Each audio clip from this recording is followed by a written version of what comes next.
terms of finding fault, obviously negligence is one of the grounds that you could pursue a claim against these particular entities, which are amusement parks. Roller coasters, interestingly, I believe there are some cases that have dealt with the question as to whether they're considered common carriers. Common carrier is a term which is used sometimes for bus companies. It's somebody who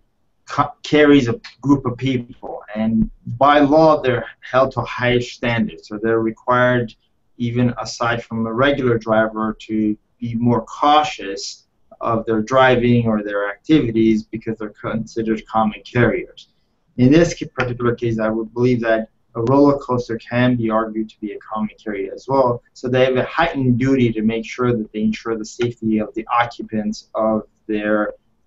in this case, roller coaster. The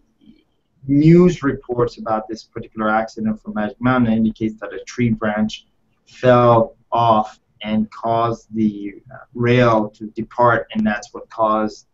the roller coaster to go off track.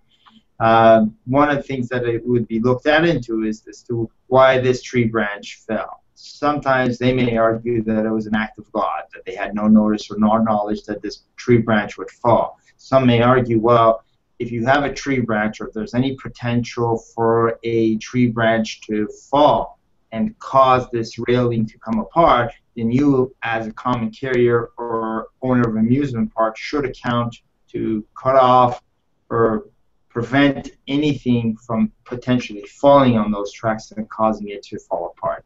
So it's a back and forth argument, but in this particular case, I would think that this tree branch did not just fall on its own, that it might have been that there was enough evidence that had they inspected the area, or, you know, because these are highly regulated, they need to make sure that it's safe. If they had done their job and inspected the area, they would have discovered that the tree branch is probably in a condition that's about to break off and fall down,